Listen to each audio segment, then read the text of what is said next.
G'day everybody and welcome back to the workshop. My name is Geo the Tinkerer and I have some fun stuff we're going to be doing today. A new set's about to drop in Digimon, and you know what that means. It is prediction time to figure out what's happening in the meta. I've got with me two fantastic friends joining me. The guy bobbing his head around dancing like a lunatic. It is the Guz the Substitute. How are you, my friend? How you doing? Oh, g'day everyone. How are we? You know what? Doing good, man. How you doing? Yeah, I'm not too bad after us coming back from locals, to which I was promptly reminded that Medusamon is not the solution to every single problem, and I should just trust my heart in Millenni. In Millenni we trust. I believe. MaloMyotism, amen. Whatever we can combine there. And alongside with us is a good friend of ours, Tundra. He is the TS aficionado and a fellow grinder in the tinkering ways. Tundra, how you doing, my friend? Well, we're talking about TS, but I'm ready for monkey magic, baby. Monkey magic. Fucking love that show, bro. Bang. It's gonna be so good. Yeah. Oh, well, without further ado, let's just hop right into it, shall we? So, this is our tier list. And this has got nothing with the EX12 stuff in it yet. The reason being is I just want to quickly highlight the tiers again, so we have an idea of what our tiers are meant to reflect. But also, this is a reflection of towards the end of BT25 format, where things have left off before we enter into the EX12 format. So, without further ado, let's get started. We have added a new tier compared to the previous prediction list, called Silver Scrapes. This was necessary because as much as we had a brilliant showing of decks, specifically in the Glowing Dawn category, and it just came out in numbers, it never really converted well when it came to the big stage. When we talk about regionals, when we're talking about the area qualifiers, it had maybe a couple of appearances in Top Cut, probably a win here or there, but when you then compare it to likes of my baby, the Musketeers, different ballgame. Absolutely different ballgame. Would you both agree? Well, I mean, we are also looking at a variety of different sites for our meta analysis, if you will. Right, so like a lot of people are very familiar with Digimon Meta. We're also looking at DCG.Nexus, which is a new tournament site as well, where people can submit their own deck lists for the events that they have attended. And if you have, please submit your deck lists for these guys. They do an absolutely great job because they've got a massive live meta breakdown right now that actually shows that Glowing Dawn is representing 11.78% of the overall meta globally, and that Three Musketeers, despite its near omnipresent ability to win and convert a bunch of things into wins and just absolutely annoy me at the table, they're only making up 8.88% of the meta. So even Bears is less than 6% at 5.68, right? Like, that's just the top three, right? So like we're using other sources here to sort of inform our decisions as far as a review is concerned. So when you're having a look at that, it's sort of like, wow, Glowing Dawn should be doing a lot better than what it is, or it's just very, very present. And I just watched you bot deck the fucking Mastemon. Look, I was on a lot of hopium right there, but then reality struck. But for now, maybe it's a foreshadowing what we can get into. Maybe we'll see. Maybe, but yes, no, you're very much right. So because of the sheer high popularity that Glowing Dawn had, fair enough, valid deck. It's a good deck. There's nothing inherently weak about it. The problem is it just never converted, and so we had to create a second tier to indicate these decks are strong, just there is a difference between the top dogs of the built different deck. So with that out of the way, let's do the quick breakdown. Built different decks again. These are the decks you can expect to see in a top 8 in higher competitive formats. Even at like your locals, you already know it. You're like, oh brother, you playing that deck for crying out loud. Those are the decks in the built different. Silver Scrapes are capable to fight toe-to-toe with them. They're just missing something. Maybe that little bit extra bit that just falls short beneath them. That's where the Silver Scrapes. Still going to be in the top 16 without a doubt. Still solid decks. In the fair dinkum category, this is now, you know what? If you see this in top 32, you're not batting an eye. You're like, yeah, no, fair enough, mate. You did well. You verse it across the table, you know you're in for a bit of a back and forth. You quite enjoy it. It's a fair income deck. Because that now separates what is the top 32% of a lot of decks, we now can really articulate mid-table hell as you're stuck in mid-table hell. You are in the trenches, fighting tooth and nail, drawing games, going toe-to-toe, only to realize, what the heck, I'm stuck in the middle of everything. I didn't even make top 32. I bubbled out. Welcome to mid-table hell. Stuck in the middle with you. Oh, exactly. That being said, And please note, if YouTube decides to copyright strike you, that means they thought I was good enough to match or even impersonate the original, which we all know is a lie. You know what? I think your singing voice is quite soothing, sir. Would you call me a TS Angel? You know what? You're the teapot OTK to this art. Hey! I'm your OTK right here. It's gonna kill you on turn 2. It will. Oh, don't get me started.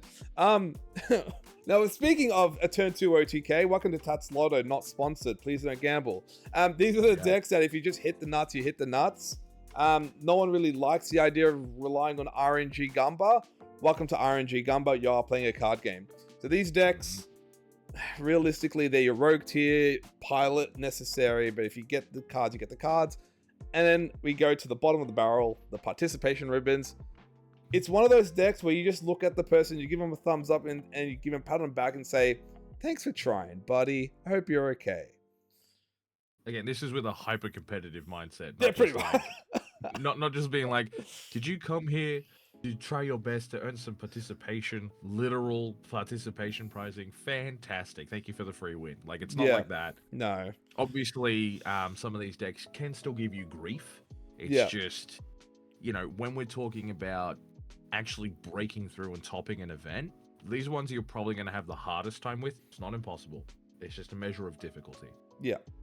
And then to address another elephant in the room, you're probably noticing there's a significant shortage of a deck representation on this list. That's intentional. Pretty much the ones that are meta relevant or competitive relevant are on this list. Everything else would have either fallen into participation ribbon or just extending mid-table hell, and the entire list would have been mid-table hell at that point if we just had every other card, because they're not breaking that top 32. But we wanted to at least show you a diverse range in mid-table hell to truly encapsulate what is this barrier of entry. So if your deck can't compete with that level, you can kind of justify where your deck would fall into the categories. Now, before we start talking about the EX12 and what can shape up, does anything surprise out of you both where this list ended up in BT25 and where BT25 has finally ended moving into EX12? The biggest surprises, I'd probably say, for me, it was probably Reboot. Right. As being one of the main ones. Real, like, shocker that it turned out being as decent as it was, especially when people started learning to tech in stuff like red card and emergency program shutdown. Yeah, the emergency program shutdown. Yeah, exactly. It even gave me grief. I had locals on Monday. I got slaughtered 2-0 by 1. Oh, you avoids only win. That's crazy. All right. It's one of our mates. He's been living and breathing and dying by it.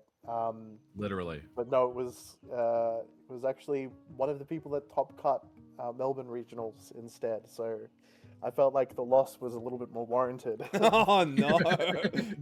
Shade just being thrown randomly. That's alright. Avoid. But it's just really interesting to see like how toolboxy that it can still be while also protecting itself over and over again. Yeah. And like its sort of upward trajectory in terms of like the future is also looking really good, which is surprising. Yep. So yeah, I would say that's probably the biggest one for me. Like we put it in I believe we put it in like participation ribbon. I think we put it like that low, or at least it was definitely below like mid-table hell when we first initially Yes. spoke about it, but we did have the caveat of like, hey guys, cook with this shit. It's gonna do something. But I didn't think that it would make it into like a potential top 32 category. That I would never have thought. But there you go. Look, in reality, if you think about some of the options it had tamer interaction, as well as Digimon immunity, and being a very high DP threshold Digimon to begin with. It had a lot of powerful tools accessible to it. It was just, again, the initial construct of the deck, it had two different playstyles. It wanted to play from the trash or play from the hand. Now the lists have centered around, no, we're happy to playing from the hand.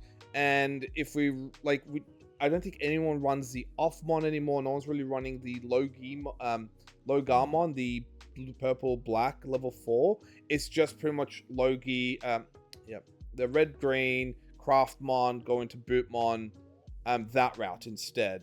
So it's basically decided to like ignore half of its stuff to prioritize and the more hand centric, draw centric variant, which again, that was expected. I was not surprised that it had to choose between one or the other, and so we're seeing one prevail over the other in that case. I think for me, the biggest surprise was less so much of a wow shocker for us, but I felt pretty happy we hit a nail on the head when it came to Vulcanusmon. I know initially we're thinking, hey guys, this is our hot take. It's a solid deck. This is going to be good. And it just needs time. Hey, time happened. And lo and behold, it proved to become a built different deck that is absolutely a menace right now. That I don't even think it inherently has like as many flaws as one might think. It's actually so good. I genuinely think the thing that surprised me probably the most out of anything was that despite all the really cool kill options that Shine Grey has access to, it and the Data Squad variants of the deck never really sort of scratched that topmost surface. Like, they're very good decks. There are even setups where they can OTK with like 2 to 3 different tamers and just fucking punch you in the head and then you're dead. Like, game over, right? But like, they just sort of are around and aren't very impressive, and it's very strange because it got better at playing tamers. It got better at blowing up boards. It got better quality Marcuses for game, and it's still just sort of, Yeah, no, for sure, I agree. It's even probably like at Tales of time when we actually compare what is top 16 versus in Fed income. It's either they have a category of I have a variety of tools at my disposal with ease and efficiency compared to their compatriots or counterparts, or they have I just am consistent and fast, and I'm regularly consistent at being fast. And that's when you think something like Bears. Bears is just nuts. I mean, like we've had discussion over the past few weeks, even the past few hours, discussing Bears. But like overall, we're talking about a red deck. It's just powerful. It's potent, strong. Yeah, it gets around immunity. It gets mad big bodies. It's a nutcracker deck. That's how it works. Yep. It's like, did you ever want to turbo into a level 6 without a training? There you go. Play Mars, man. You know. Yep. And then it's also got one of Gio's most beloved level 6s in that deck. Well, it's a good card. I mean, hey, have you seen what I can do with it? Well, there's a reason why that Mars is so good. Yeah. Callus is certainly a massive part of that. Yeah. For sure. No, I agree. Aside from that, only one other deck I do want to highlight, and this will be brief because I feel like we will definitely recircle back to this deck. And that is Medusamon. Yes. So, for those eagle-eyed viewers, I love using that phrase. It is, I quote-unquote stole it from Guzzler Substitute. You should go subscribe to his channel. Now, you will notice that in the top section of the Built Different and the Silver Scrape decks, aside from Red Hybrid, That's another interesting nuance. Don't worry about that. They're just chilling. But they're pretty much BT25 decks. Decks that have gotten support, either in dual cards or a lot of excess speed. Except for one, again, don't worry about Red Hybrid, and that was Medusa. And when we then compare to Medusa, where the rest of the EX11 decks, right? Because 81 came out after EX11, and she's still standing. And now BT25 came, she's still standing. Where did the EX11 drop? Well, Puppets, which was a love of mine, I had to put her in Tatslotto because she just became an RNG deck of, does my opponent have Crimson Blaze? No. Can I win on this turn? Am I about to hit options? No. No. Sick. I win. Thank God. Thank goodness RNG was on my side. But even something like Rocks, where people were adamant but wanting to get rid of that Tumblemon, has dropped down the mid-table. I don't want to see it anymore. That's crazy. After what we've seen in like these top decks, you want Tumblemon to go just as much as like Angoramon or the No. the Patamon. I want Tumble limited. I want Nyaro shot. Yeah, you know crazy. what? Valid. And just don't touch Musketeers. There's nothing wrong with Musketeers, guys. Just leave it. It's fine. Yeah, they have hot girl for sure. protection, unfortunately. So there's nothing we can do about that. Yeah. But yeah, so Medusa, still standing. Will she continue standing when we talk about EX12? Well, I think that would be a great way to segue into EX12 and our predictions of where these new decks will come in, and also if they start to shape up the meta. First one up, let's talk about it. I'm just going to bring the card up here. I'm not going to place it here, but just for discussion's sake. But we're referring to DS or Jellymon. What are we thinking of the new Jellymon support? DS got the bit of support as well because it is both the DS in trait as well as it utilizes DS. Thoughts? Are we going in alphabetical order or? Oh, well, you know what? You can start us off, guys, and we'll take turns. Sure. Yeah. Tatslotto. And the reason why I'm putting it there and not lower, because I do respect the fact that it should be put lower, is that Jellymon does have some very interesting disruptive tools.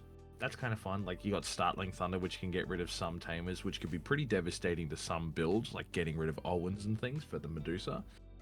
But there is also a setup where you can get into one of the Hadesmons, and then you just sort of lock down a board and your opponent can't really do anything. But it's not reliable anywhere near enough when compared to any other bloody deck. Hell, even Machinedramon at some point, where you're actually going to realistically continue to win games. You'll catch one person, maybe two off guard, but unfortunately, any of the Jellymon stuff did not fix any of the issues that Deep Savers has and will continue to have. That's it. Well, Gio and I did do some testing a little bit with pure Jellymon, and dear God, was it the most janky, weird list that I've seen in a long time. Why did Bandai not decide that purple was not going to be its optional color when it literally has a built-in mechanic that wants you to be ripping cards from your hand and putting them in the bin with no recursion? Yeah. Yeah, no, you're not wrong. Look, you're not wrong, man. You're not wrong. It's just so nuts. Like, what was the reason behind this design choice? Because purple is for the villains, guys. She's a good character. She has to be yellow. Like, you don't need to print a Cerbex, guys, you know? But, jeez, you could have just thrown Jellymon some bones rather than a massive goo, you know? No. Oh, no. To hell with Jellymon. You're not, like, again, it has cool tools. Look, don't get me wrong, I actually like the tools. I think the new Amphimon had some pretty nice effects. The Frozen Crystal option card being a dual card, let's not scoff on dual cards. So we've clearly seen that they more or less revolutionized BT25 Musketeers and Glowing Dawn. So there's validity in the dual card element. The problem I found with Jellymon specifically is you're hand ripping yourself to oblivion, and then if you are on the receiving end or like the wrong side of a form of removal, you're not really able to come back as easily. And I think what separates the top dogs from, you know, the other cards is the level of recursion. I mean, have you seen Musketeers level of recursion? Wait till we start talking about if another EX12 deck's level of recursion. Bloody hell. Especially when considering EX12 has a lot of access to assembly. It's a layer of recursion. DS doesn't really have that. Amphimon doesn't really have that.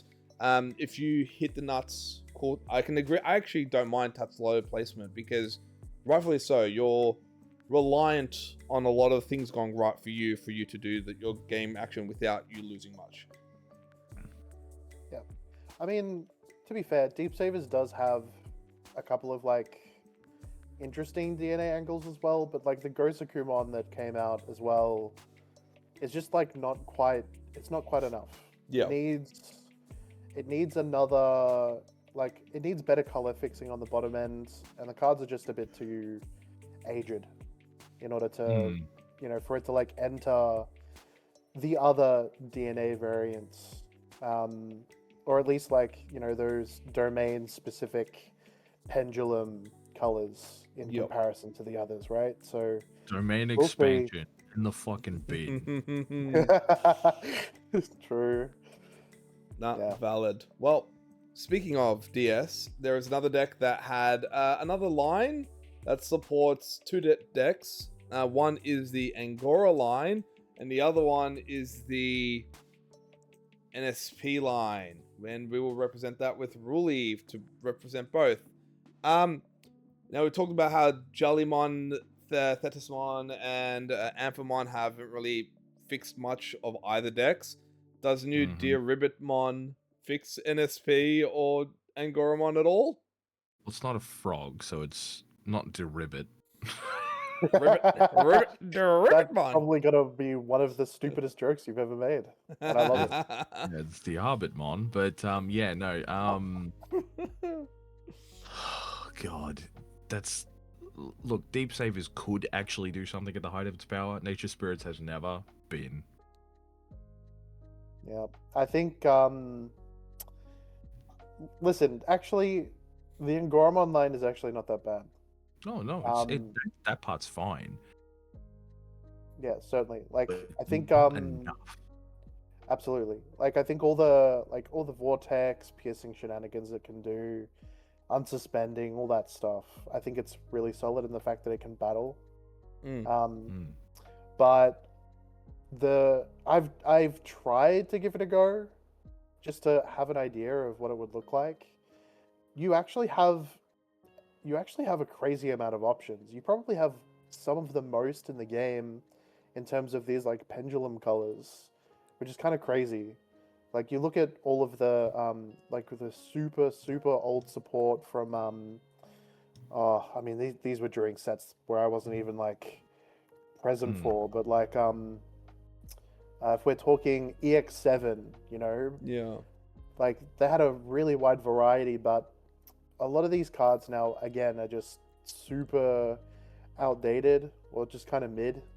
If it had more ways to actually like flood a board with bodies, I think it'd actually be a pretty solid contender.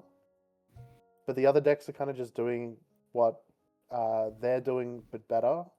And I think DS with having just better removal in its like early stages, I think kind of puts it in participation ribbon, unfortunately. I'll say the only thing that could maybe make it move up would ever be if Bloomlord gets Nature Spirits. Then we can start talking about something. But That'd be like, nutty. until then, it's just fucking trash. Yeah. So you reckon Nature Spirits participation and DS / Bro, I'm gonna tell you right now, if it loses to Chaosdramon from the Metal Empire set, you ain't got it. All right. Yeah. I have a theory that because it's got green and access to green, especially considering we have the Monarch Liz option that can still be used within it, and even the fact that it's still like, again, you can have a really weird green toolbox and it likes to battle. So there's even weird, like, it could, I wonder if it could fit into that, like, you know, green soup, green slop, and then therefore finds itself in mid-table hell. But like, maybe just, but I do agree. I just don't feel like there's enough to, like, again, if you want to think about a battling green deck, just play bears. Yeah. You know what? Or if you really want to, Vortextramon, surprisingly enough, to have immunity to Digimon effects, because when we talk about, again, another EX12 deck that plays a lot of Digimon cards with Digimon effects, Vortextramon can just do the same thing. You know what I mean? So, like, I think that's probably one of the biggest problems as to why, like, again, why play this green deck when you have access to other better green decks. Yeah. Literally. Yeah. Sorry. It's like, sorry, all Angoramon and Nature Spirit lovers, but the support's just not there. Yeah. Yeah. That's fair. What is getting support? Now, I do want to, like, slightly detour away now, because I feel like the rest of these decks are primarily just exclusive to EX12, whereas these two kind of had support from previous decks. So I want to keep on a tangent of decks that already exist getting a little bit of additional support. And that is in the support of the promo cards coming in the tournament pack that are also legal to play. A good example would be, and I do want to say this, at Galacticmon getting its emblem after all this time. Do we think that shifts how Galacticmon will place and its lethality? And why is the answer yes for both of you? Tundra, you can start us off. So the fact that it, I mean, I've been wanting to dodge this matchup permanently since my debut at Melbourne Regis. Yeah. I hate this deck. It's very frustrating against so many of the strats that I like. The fact that it can now essentially say you can play out of Vemon or Zenith for free, either from trash or hand, without paying the costs. Yeah. And then also when you tuck a source, you're just like, okay, I'm gonna digivolve one of my Vemon and its text for reduced cost of 3 from hand or trash. It's like, okay. Yep. Well, more recursion to Galactic. I mean, and also reducing the cost again. I'd imagine you could probably build up into a Galactic for, like, I mean, God knows, like, how cheap it could even be, you know, just for like 3 memory. If it's like mid-game, it's like, it's pretty nuts. I'm not looking forward to playing against it. Do I think it's like meta warping?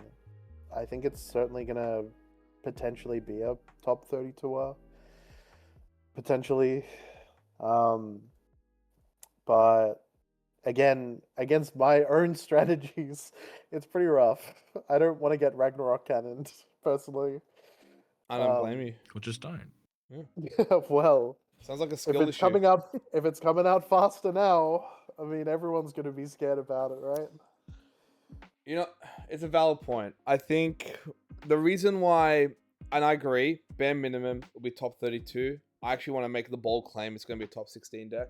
And the only reason, though, I could say it'll be top 32 is just because BT11 Vemon hasn't been reprinted. The one card that needs to have an abundance in the deck has not yet been reprinted since BT11, right?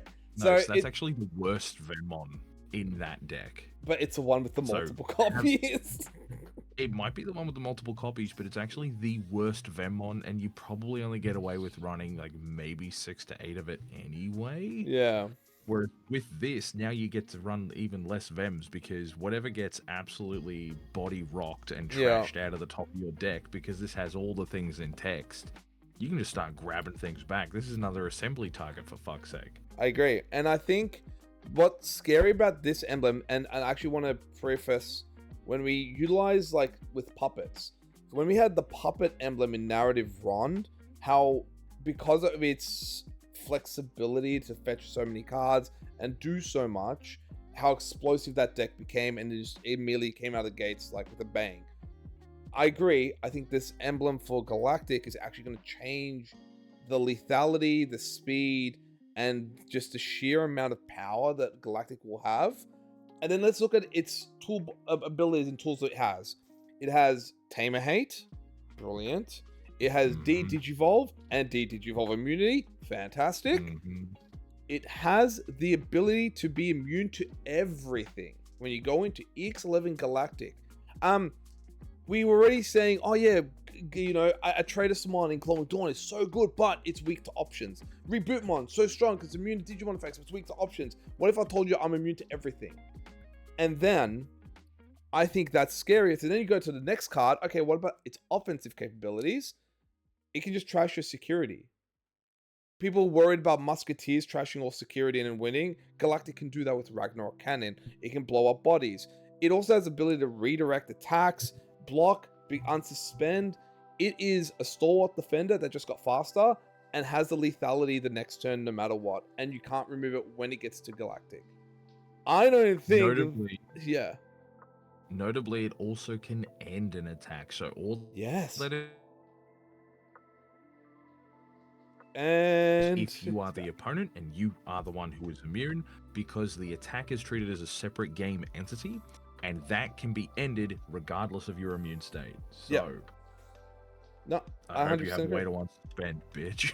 Yeah, no, 100% agree. And I think the fact it has being immune, being able to unsuspend end attacks, to have so much abilities around it, I don't think this is going to disappear anytime soon. I think this deck's actually going to be scary, and it might be in a top 16 contender again. Funny enough, it has been in top 16 at a regionals recently as well. So it's got the legs, it's got the capacity. So that's one deck.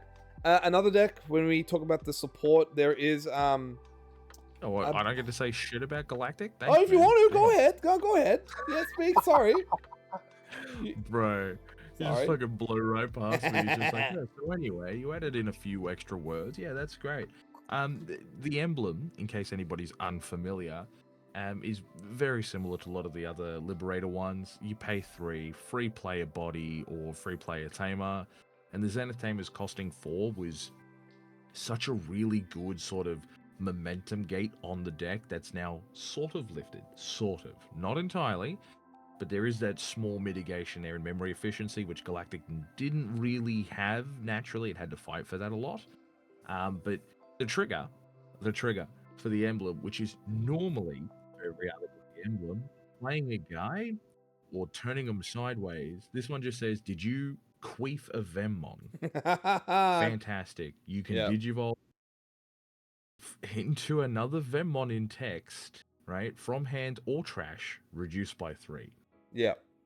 I am very worried. The second that card starts saying or trash and they're not purple, I clench a little. Yeah. So this thing's gonna be nutty.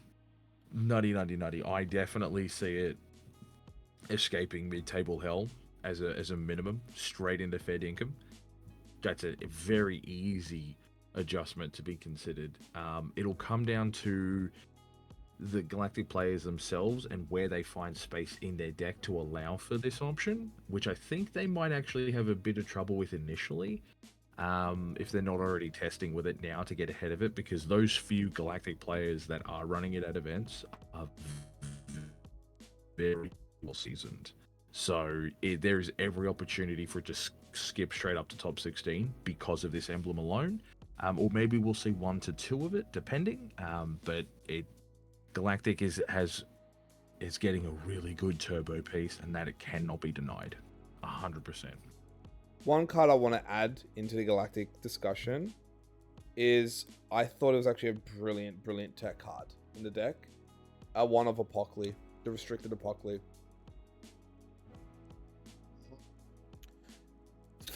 For those who don't understand why it's brilliant, is because end of your turn you can tuck level. You can basically tuck a level 6 or lower card underneath, and then activate its on-play effect. So No, it has to be level 6. level 6 or lower. I'm Fairly pretty certain. sure it's a level 6. Because If not, the mill condition is a level 6. yeah, the mill condition is based on the level 6s, but you can tuck a level 6 or lower, then activate its on-play effect. Meaning you can actually tuck a Deusmon to delete Tamers, whatever. But the main beauty of it is being able to tuck the EX11 Galacticmon and then activate its on-play effect. Because you would have 4 Venmons in sources, a Pokemon becomes immune to all effects, and then you're like, sweet, anyway, we're gonna mill. Have fun. Spicy tech card. I actually think it's brilliant. And if you're talking about Turbo Wing Galacticmon, then you already know what the answer is going to be in that list then. Black Creepymon returns. Oh, we thought we survived the apocalypse that almost destroyed the game. Nope, it's back. It's just in Galacticmon. I'm actually not worried about it at all because the Zenith Tamers that most people use are just going to mill this thing away anyway. You know what? That is true. Very possible.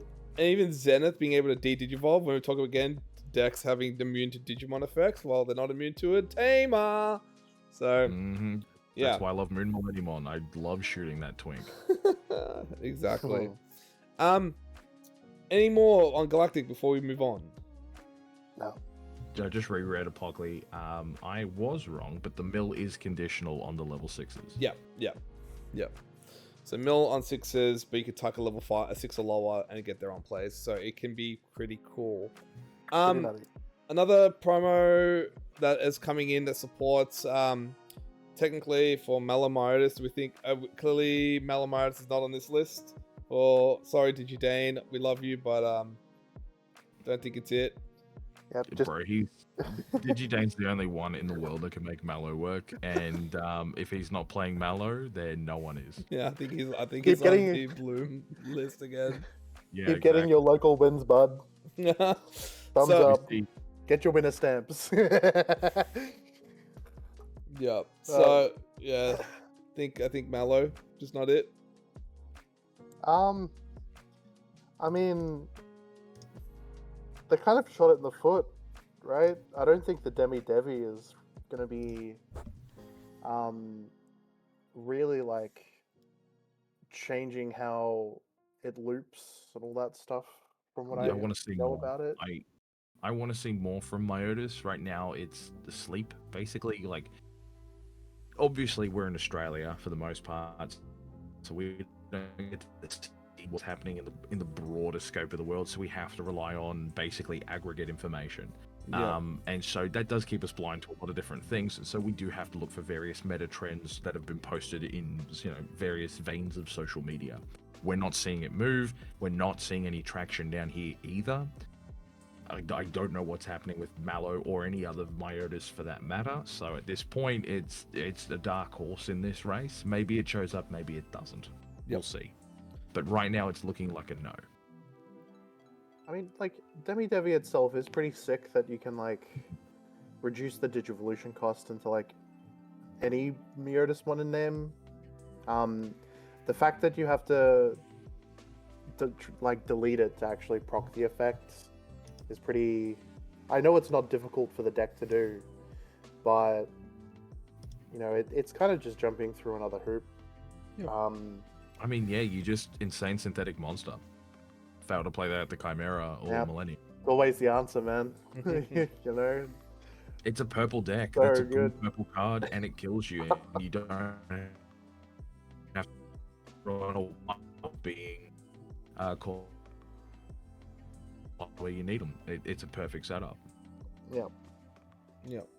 Very true. Well, speaking of Chimeramon, did you know that Chimeramon may have got a support in a promo called Digi Seabass?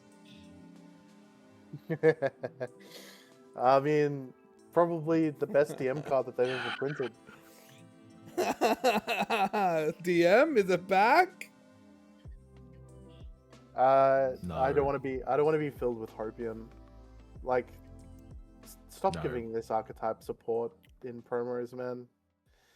Like, it's just not going anywhere. Like, sure, you can return something from the trash, or to like the top deck. Play out a level 3 or lower DM trait card. You can play out your like analog youths, which is kind of cute. But like, I mean, I don't know, dude. What are they doing? I Yeah. think they just wanted to chuck I in a don't know, meme bro. card and said like, "Hey guys, fish support." That doesn't help anything aquatic related, but here you go. You guys have fish now. They Yeah. printed giant meat for Yeah. Christ's sake, and it's not even a DM related card. How does that make sense? I Anyway, know that. I'm so pissed about that. 0 sense. But that's a whole other issue. Yeah. Not even worth talking about, Geo. I wish it was. Look, that's fine, and I'm glad you brought up fish because there was a fish in EX12, and Singular. a single. Yeah, well, Ryugamon and Marine Bull are fish support. Like They're slugs. they're Whoa, slugs. Whoa, hold on. They're hold fish support.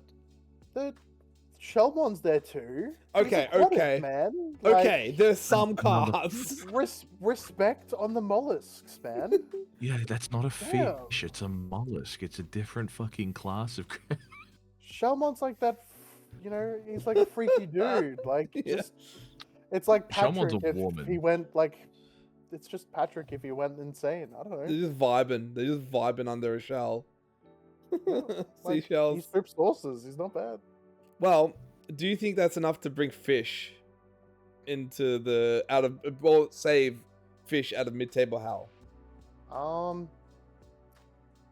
I think it does. It helps for sure. The Marine Bull is like, I'm sure most fish players are probably like drooling at the sight of a level 5 with decode in its inherits. That also has very good removal for a level 5. Yeah. Especially with like a lot of pesky inheritables on the bottom 2. It's pretty handy, and also it does have assembly, so nothing to scoff at if you want to use it, decoders. But certainly very interesting. It's just an extra layer of removal. The Shellmon is more of a disruptor tool. The fact that it has blocker on the body, I don't think that they have a lot of access to like level 4, level 3 blockers No, they don't. that are just good and like actively do something. Ryuga is really solid.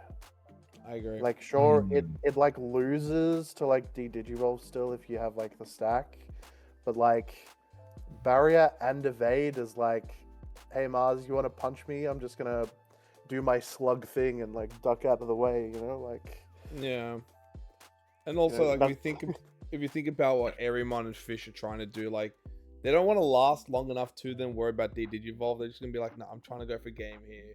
And so there's a beauty, and I definitely think, if anything, what's probably, I think it might be enough to at least potentially make it out of mid-table hell into fair income, but it is reliant on like the pilot to learn its lines, learn the new stuff, and actually really give it the justice it needs.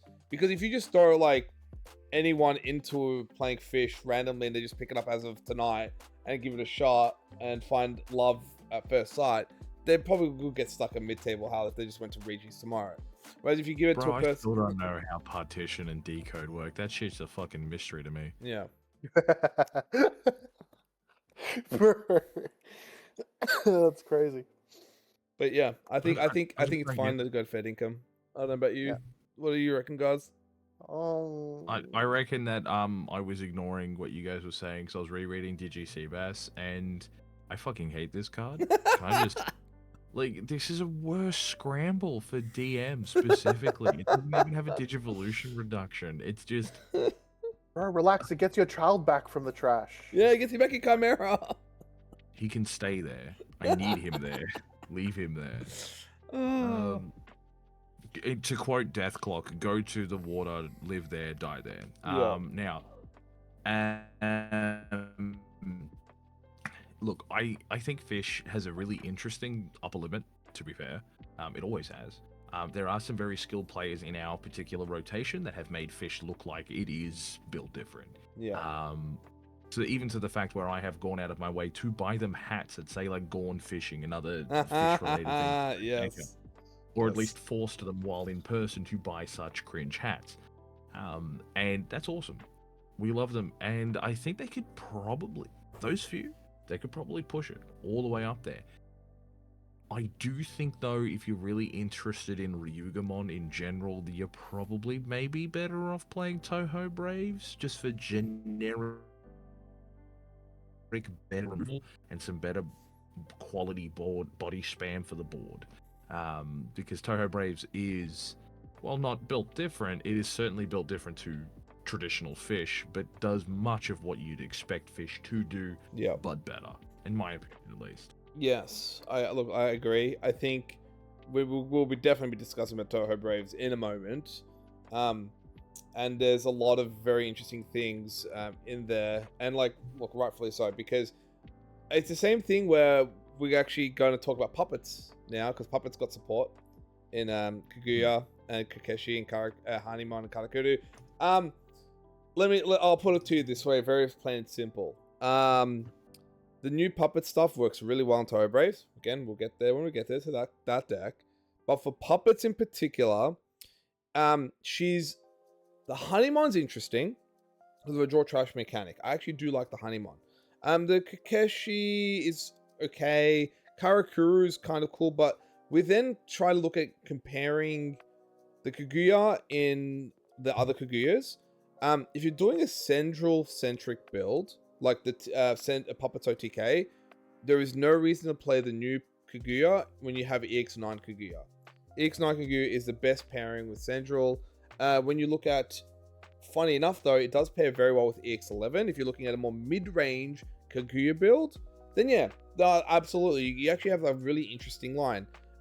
It might end up becoming the new way to do it, Puppets, where it's a Kaguya-centric build, and then you can run Hanimon for the bottom end to cycle. You set up your trash for play out later on. The only problem is Honey is purple, meaning Shushu can't digivolve on top of it, meaning you cannot play Narrative Rond because it locks you out of colors.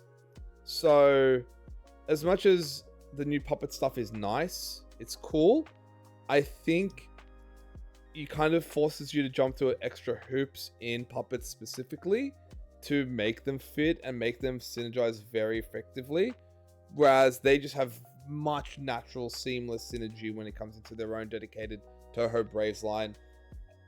Look, I am heartbroken. It is what it is. That's why there's no Kaguya-centric here just yet.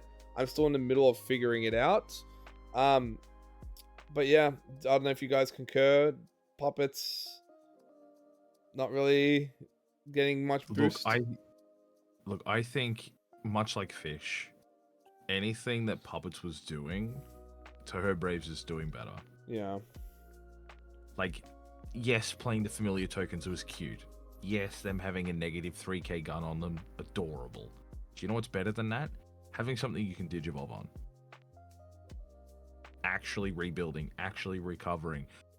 Even in Kaguya, loading her up with a bunch of random ass fucking decode cards and then actually shooting out useful cards that can then combo into other things. I don't think we can look past that. Yeah, no, you're right. Yep, no notes. No notes. Well, that's one of my babies. Another one of my babies did get support as well. Pseudo kind of very weird support. I know. Look, I'll make it really quick.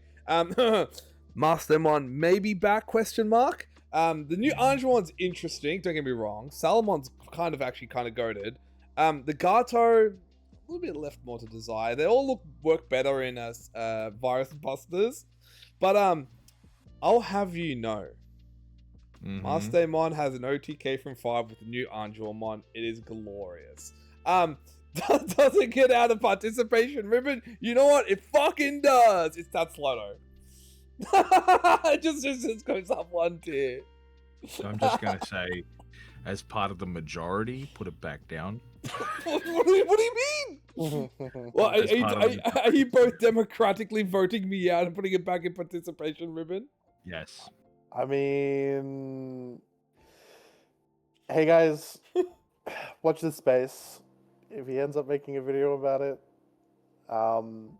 you will see the plethora of pieces required, and you will smile, and you'll say, "Jiro the Tinkerer, it's okay." Look, I'll have you know, it requires less pieces than Teapot OTK. Just saying. Just saying. That is actually a crazy point. I'm Isn't just that wild? saying. It might even require less pieces than Hootie. Put that bitch back down. Oh. I'd say nothing. Nah. Alright, nah, fine. Democracy wins. Top of participation, Ruben. Don't care. Okay. Sure. Imagine it being down there with the rabbits, man. That's crazy. You know what? You know what? You know Unlucky. what? We'll get to him. We're gonna get into him last because there's one more deck to talk before we go to this motherfucker, and that is we now will talk about. There is left in the promos. We have the Tamers for Appmon. We have the Ray Tamer and the Yushin Tamer. Do they change anything when it comes to Appmon? Or any Appmon decks? I mean, do they? Do they? Do they? Because I don't care. I think Like, the weird thing about Appmon is, at least for me, I don't know about you guys, but the second someone's like, well, here's a good Appmon card, my brain just turns to fucking static. Because when I read those cards, it gives me a stroke. I'm having an aneurysm. My brain is clotting and bleeding simultaneously. I forget who I was. I regress to being a 7-year-old and I go, no, that's poopy. I don't like it. And those cards just make no fucking sense to me, the way that they're written, the way that they're worded. And then every time that I see someone try to hype up the next Appmon card, it's like, oh, it's really scary. Oh, it's gonna do something. Do you know what happens when I see it across the table from me? Fucking nothing. I have no idea what other motherfuckers are seeing when they read these cards, because it's not what I see. Yeah, right. Well, I think so. Apart from our fellow Unga Bunga Slam card D-Digivolve whiteboard That's me. player, Hades could potentially be interesting. With what's the name? What's the purple tamer's name again? I don't even remember now. Bro, the only thing I remember about Ray Hades- Katsura. Ray Katsura. The only thing I remember about Hades is that it had Leviathan in trait, and it had the fucking big titty Warudramon or whatever it was, and I was like, yeah, this looks like a deck for me, and then it wasn't, because it didn't keep the boops. Simply minded, you know. I think. I know what I like, bro. I know Hell what I yeah. like. Look, No doubt. I think we're gonna stand by. Like when it comes to Hadesmon, it's the same as what we were discussing in our previous prediction. It is a good deck. It's a definitely a pilot skill check. It needs the pilot to know. Now the Tamer does add a nice layer of consistency in card cycle, which is, I'm not gonna lie, very much needed in what Hades needs. Is it enough to still consistently make appearances in top 32? That I don't know. Because I think one of the reasons we put it in Tatsloto had nothing to do with the deck itself needing to RNG, like rely on RNG to win. It just relied on a pilot to give the love and care for it to win. That I don't think has changed. It is realistically speaking, theoretical. When you theoretically assess the deck, this has the capacity to be a fair income at minimum. Potentially break into top 16. It does have the tools. It just needs the pilot. And until there is a pilot consistent enough, willing enough to give it the love and care it needs, it's just Tatsloto. It's just stuck. It's also stuck because the Appmon card pool is fucked. Yeah. Like the way that they've designed that entire ecosystem for Appmon within the card sphere to function, it just fights itself too fucking much to get anything done. and then when it does get something done, it's like, oh my god, the Yeah. stars aligned. You managed to fuck my entire bloodline in the asshole simultaneously. That's crazy. And then nothing happens next game. Yep. And then nothing else happens for the rest of the night or the day that you're playing. And it's just, you can't keep chasing that high and expect it to keep paying off. There needs to be a shitload more consistency and redundancy pieces within that Appmon ecosystem. Hopefully we're seeing that with these Tamers. I genuinely say that with a lot of hope for the Appmon players, despite the fact that I hate Appmon and the Appmon decks. But look, man, if you can get it and you can break it, I want to fucking see it, because then I may start respecting the deck and the archetype. Yeah, that's fair. Well, I definitely do. I definitely agree. We've seen people take Reboot and send it up as far as they can. I definitely think that Hades has the potential. I'm not sure if Deusmon really takes that spot with having Vortex being like one of their new keywords. Look, it may. Deus, or no, I'm thinking of Uranus, actually. I think Uranus was actually one of the ones that was like, watch this space, this thing's fucked up. So, I don't know. I guess maybe not Deus. No, Deus is, it's a weird deck. Okay. It's predominantly, like black colored, has some like a solid variety of toolboxiness, but I wouldn't say that it's at the same level as Reboot is now. And he kind of wants to be a big body as well, because I mean, with the access of Vortex now, Yeah.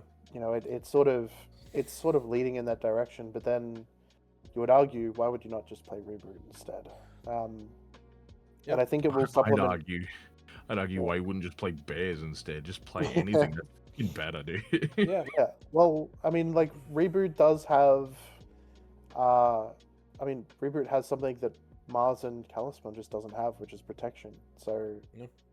and a plethora of different removal options. So, I think it'll be really interesting to see where they go with it. But yeah, I mean, we'll see what the next couple of sets bring. Yeah. There's still going to be Appmon support, which is insane, but I believe it's almost over. I think we're gonna see the Dantemon, which, I mean, look, if you're living under a rock, then I don't know how to tell it to you. Bandai did the dung goof thing of revealing the uncut sheet, the next regionals pricing, and that revealed so many cards. So many cards. Now, we don't technically know what their effects are. We just know their names, some of the colors. Mervamon is a purple, yellow, black TS level 6. I'm excited. Now, give it to me. So there's so much to unpack. When we get those cards, I can't wait to just theory craft. But when it comes to Appmon, yeah, there will be a lot of support to see what can happen. I know there's like word on the vine that because it is today had the leak of the option card that talks about like a 7 code thing, and how in the Appmon community of chatter that it could also be just generic support to support all Appmon lines too. So who knows? I will add 1 point to Rebootmon before we move to the next card, and that is this new Tamer, the Fusion one, the green one that gives Vortex. I think can work in Rebootmon. It gives one element that I actually found was an inherent weakness in Rebootmon when testing, and that is if you're ever like memory choked or whatnot, a memory set is nice, but it's more in the event where you have to app fuse into Reboot at end of turn, but you haven't been able to suspend. Let's say you've hard played and you're unable to attack, you actually are not immune during your opponent's turn. And I think the Fusion is a really interesting answer to it, because then it gives you the ability, because you can link, suspend, and then Vortex over it, to therefore you are now suspended to then reboot during your opponent's turn, allowing you to reboot when you're like, hard played. I think that's cool. The problem though is when we're looking at the deck list, it takes away from the Memory Setter Haru, which the Memory Setter Haru is a good card in of itself, because you can app fuse into using the Gammamon to play it out for free. So there's ways you can like cheese it out compared to usually you can't. But it's actually the biggest problem if you drop that Haru, you start to lose the red color access to then not use red card, which, as we discussed earlier, one of the reasons Rebootmon was having a lot of success was because it had access to red card. So I am intrigued to see how the Reboot players cook with this new Tamer. It addresses one weakness, but then exposes another while addressing a weakness. So, be good to see. Finally, we'll move to the last two cards, and then we can talk about the others. There's so many beautiful things. I love sets. I love set releases. Move us along. Move us along. Yeah. Okay. Gammamon. Gamma. Got a new line in the set, as well as a new promo in Arcturusmon, and a secret in Proximamon. Do we think this is enough to break Gamma Atotat's lotto and climb the rankings? I'm biased. And your And what's your bias bias? is? My bias is fucking no. Look, I know that people love Gammamon. I think he's a really cool looking Triceratops, like little bean guy as well. I think he's fine. Minor problem. Every other card that seems to be designed around Gammamon requires you to like not only full send into Gammamon, but to full send into a really weak archetype, which you hand rip on yourself to load things up in your own butthole to then get exploded on, and it's sort of, it feels really counterintuitive, man. And I think that the second that one person blows up your second and a half stack, you're just kind of sitting there holding no cards in hand, or a bunch of Tamers for that matter, just going, cool, I guess I'm out of the game now. Yeah. Because you got rid of all your really good pieces to try to wombo combo. And I don't... Yes, cool, the assembly on the new promo's cute. Yeah, no. But if you've already put this thing up someone else's butthole, it's kind of over, bro. Yeah. Like, Gamma's... It's weird. And there are so many weird cards that never went anywhere, even at the height of its relevance, to the point where I'm like, what are we even doing? Printing more Gammamon cards? Like, have we all just not given up on this thing yet? Yeah, fair. I agree to some takes. I think it has a layer of power and speed now that makes it actually quite strong and scary verse. But I don't think it's enough. Like, I think the reason why it's not enough... The thing is, right, because we're talking... Yeah. Oh, I was just going to say, mate, like, we're talking about a hyper-competitive environment. If I'm looking at everything above it, right, I'm looking at Vulcanus, I'm looking at Glowing Dawn, I'm looking at Medusa, I'm looking at these top 8 decks that we have right there on the screen. I'm having a look at, like, things like the Juno, the TS, Millenni, to toot my own horn, right? Like, do I think that Gamma has a chance against any of them? Do I think it has a chance against Ladder Omni? No. It's got some nice bits, but no. Yeah. No, that's all I'm going to get at. That's why I agree. It's got power, it's got speed. I think perhaps it's enough to still be, like, relevant, but the problem is it has an inherent weakness of, like, I'll cut it straight. I went locals, I versed Gamma today. I said, oh, hey, that's a nice stack. Are you immune to Digivolve? My opponent said no. I'm like, cool. Do you have any protection? No. Do you have anything if I were to delete it? No. What do you got? Oh, I've got decode, retaliation, barrier, and a counter timing. I'm like, I bet. Anyway, Musketeer OTK. Like, I don't think it has anything to address what would be in a build different. I don't think it has anything to address in Silver Scrapes. I think it has enough to contend with the Fair Dinkum decks to some degree, but I don't know.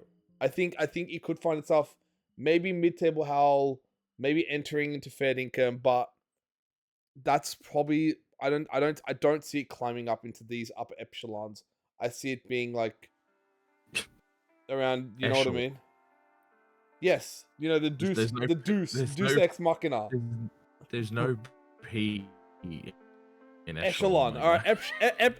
Epsilon. The Deus Ex Machina. Shut the fuck up.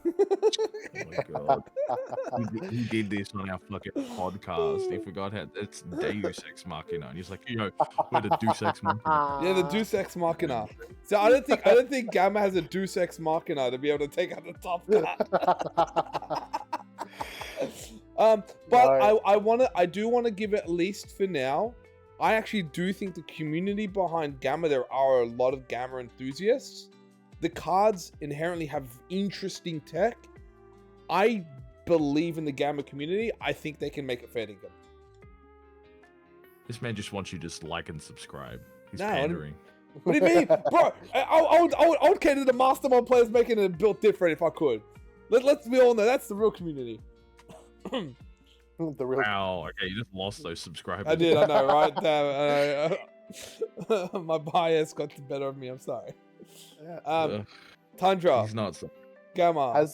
Has the tools for sure. You know, same goes with the apps players. Put your time into it. I think you will be able to reap some benefit.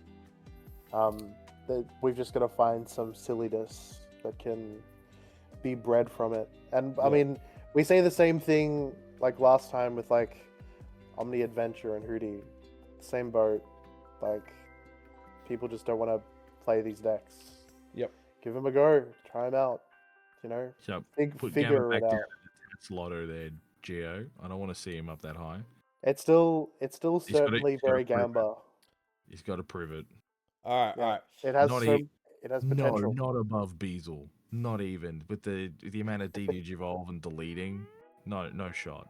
All right, fine. The fine. truest of Gamba decks. The truest of Gamba's Yeah. decks. All right. I want to move to these two decks. I want to combine these two decks because I don't really have any stakes in these two decks. I think you both... Huh? Which two decks now? You'll see. You'll see. Oh. I think you guys have the most beautiful opinions about these decks. And that is Machinedramon and then Metal Empire by extension. Where do these two decks now place? Because Metal Empire dropped in EX12, came with some really cool tools. It came with a Machinedramon Ace, a new Chaos Dramon, a new High Andromon, a bunch of cyborgs. Are you boys back? Are you ready to take them on? Or are you guys still in the gutter with me in participation ribbon? I think I'll let Guz take the reins with Yeah. Dean specifically. DNA is more my niche. So I definitely have more comments on Metal Empire than I do your machine. So I'll let you take it, and then I'll say my thoughts after. Oh, I'm taking it today, that's for sure. Right, so Machinedramon has a very nice toolbox. It is able to answer a lot of things. The problem with Machinedramon, like a lot of other black decks, is that you have to build the answers to the problems that you're going to have in the games that you're playing at the deck building phase. This means that you're going to actually tech in a lot of different answers for problems that probably won't show up, and then immediately they will in the next game for you tech them out to do something else. Right? So finding a happy medium between a bunch of different things is inherently quite difficult. Machinedramon is very flexible and very good at being able to be piloted by somebody who can improvise, think on their feet, and just do the most of what they can. That's how I managed to get top 10 at the Melbourne Regionals last year with my Machinedramon. It was because I was put in a bunch of really fucked up positions, but I was able to think around them enough to actually start edging out some value, because that's how Machinedramon works best. In the current meta, Machinedramon is simply too slow, even with the purple eggs, right? Because we need to look at everything up there, right? Just look at those top 8 decks, right? Without even talking to you about how they all have D-Digivolve, which immediately fucks you over, right? Regardless of how many Chaos Dramons you've put in the stack, right? They're D-Digivolve 2, or they're battling you over and over and over and over and over again, or D-Digivolving you over and over and over and over again, and then battling you, right? You're not getting through that. That's kind of a full stop. So a lot of the other alternatives is in the Yugo OTK, which I've spoken about on my channel, which is a very, very fun build that I found on Twitter by a gentleman known as STS with a bunch of numbers, which I can't remember off the top of my head. But basically the entire premise is play a Machinedramon, break 5 security, unsuspend, swing for game. It works. It's a very, very scary build. Tundra and Geo have both seen it in action. They know that it works. In fact, they've also spent time helping me refine my own version, and admittedly mine was too clunky and slow to have anywhere near the competitive relevance that which STS was able to achieve. The Machinedramon itself can do quite well. However, with the abundance of field spells, right? That's what we're calling them, right? That's the cards that you replace your bottom security to hide them away to give you a generic effect across your board. Most often, those things, when you check them on that last swing, they're going to play a fucking blocker.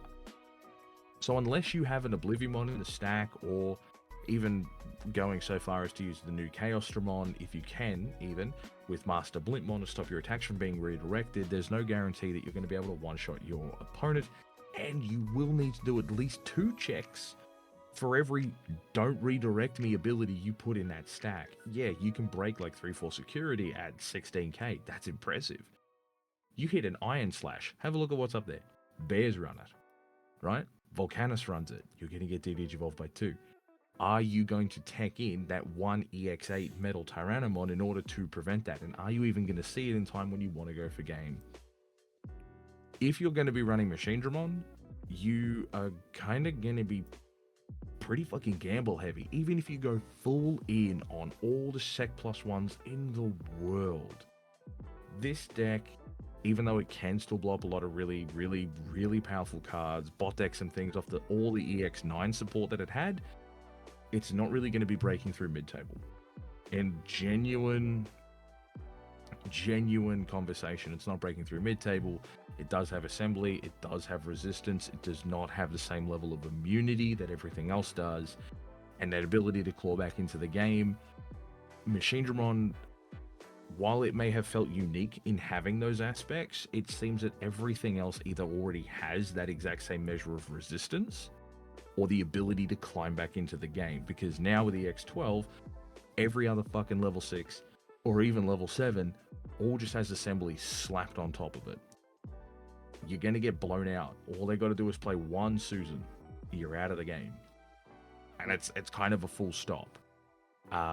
There's no way to prevent that. You throw down an EX1 machine, but now you can be bot decked.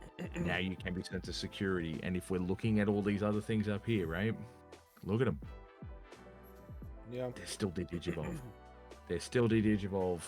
Yeah, okay, maybe the security threat's kind of dimmed down a little bit, but there's Vortextramon hiding around in there as well. With the bees, anything that's green can run that motherfucker. You're still going to get shot, man. And I wish that wasn't the case. But Machinedramon is really a mid-range slugger at the moment, and as such, it ends up in mid-table hell. Ooh, alright. Wait, how come you get mid-table hell and Mastermon's participation ribbon? What is this? What kind of propaganda bullshit is this? No, it's accurate reading. Simply just because people have found a way to speed it up faster than we thought that it was ever possible.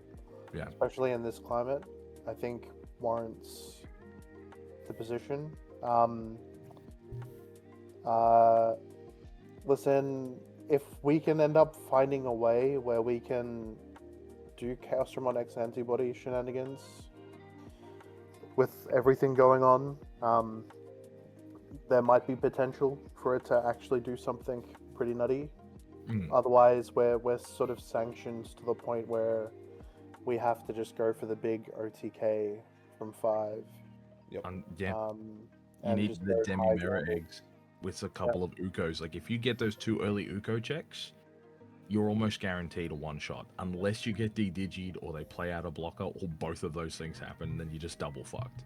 Well then, honestly, would we not be putting it in Tatsulotto then instead of mid-table hell? Especially with those current builds. I think it depends. It depends on how many times you run into a TS deck running Iron Slash.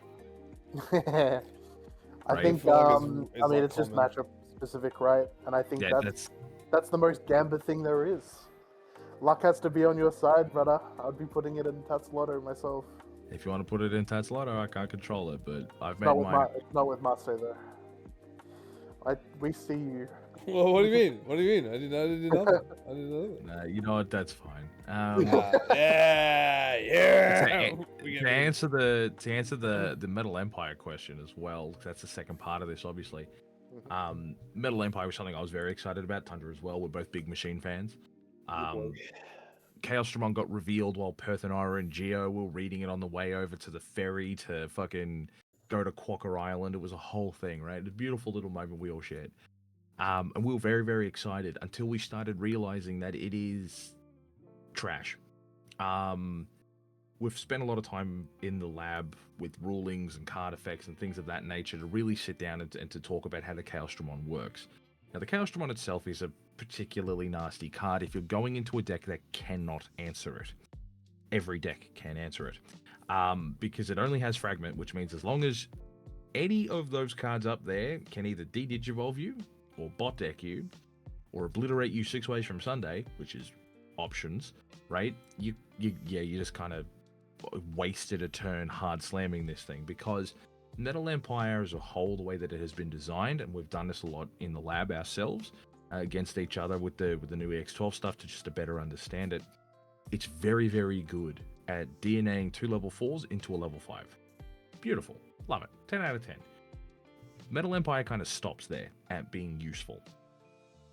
It's then when Virus Busters comes in at the top end with your War Greys and your Metal Garurus, which allow for level 6s to be played a lot more efficiently, to then become an Omnimon as opposed to a Chaosdramon. Now, I know you can do the DNA into the Chaosdramon stuff too, if you really want to, but there is just a much better kill shot turn with Virus Busters over Metal Empire. Which does mean, why not just streamline the Virus Busters stuff instead of the Metal Empire? Now, that's a really good question, because both of these things, these lines really are doing two different things. Virus Busters is basically all your removal, and Metal Empire is all your card draw. So then it becomes a question of what's the better top end? It's Omnimon. It's always fucking Omnimon, and I swear to God, I hate it. I just want one good thing for myself.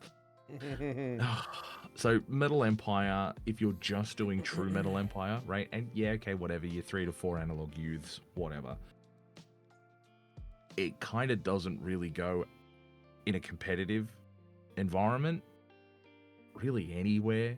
Like, you might get lucky and you might be able to bully some other people that just don't know how to deal with it. You might even catch a couple of lucky Medusamon players in the crossfire because they won't be able to bot deck enough of your stuff, funnily enough.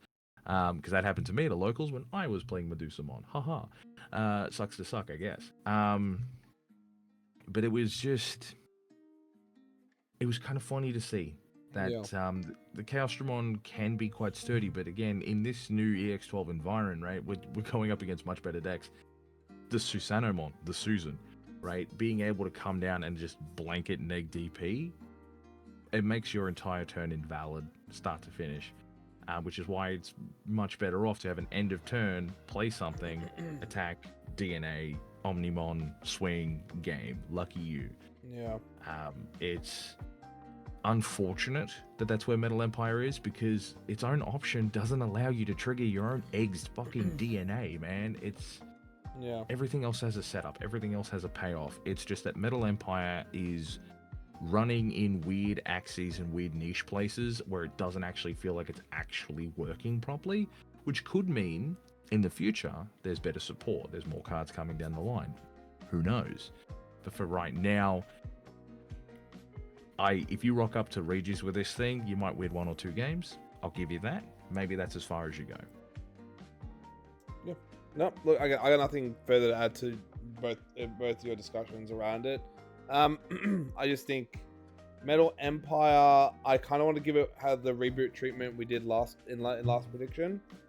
I'm happy to throw in a participation reboot just because it has an interesting engine, an interesting sequence of effects. Just what do you want to do with the top end? Like, the top end's kind of whack. It's like like it's okay, but then it just gets stomped on by everything else. So I'm happy to leave it in participation ribbon. Anything you want to add, Tundra, to Metal Empire before we then start talking about its real daddy in Virus Busters? Pure Metal Empire is definitely subject to those issues. There's so much machine, like cyborg support that's come out within the past few sets, where there may be some interesting sort of high ceiling strategies when it comes to like setting up top decks and bot decks and all this stuff, like with like TS blimps and all these different things. Yeah. Some people are already messing around with the Commandramon D Brigade stuff, which is cute, but doesn't solve the innate issues. Listen, machines and cyborgs have always got a plethora of different things that they can do, but pure Metal Empire, I don't think cuts it. So yeah, that's Guzza said everything that I agree with. We've been playing it a lot, so yeah. We share the same opinion. All right. I think like fair. literally look at all the level 7s in EX12, right? I've got them off to the side here. We've got Omnimon, Chaosdramon, Susano, and Proximamon. It's an entire set that is built, and this is obviously going to be rehashed when we get into the other EX12 decks. But it's an entire set built around 2 level 7s. There's Omnimon and Susanomon, and then there's participation prizes. That's it. Yeah. That's fair. With that being said, Omnimon, Virus Busters. Do we reckon? Yeah. What do we think? Well, I've been playing it, actually. Surprisingly interesting. Oh, I like the sound of that. It's pretty fast. The bottom end has some. It's mostly just memory efficient in terms of like being able to like climb up your stack very early. Metal Garurumon is definitely a shining star. Like it being able to source strip and then bot deck something that has equal sources or less. It is very, very good. It gets rid of Chaosdramon. It doesn't have resistance to it.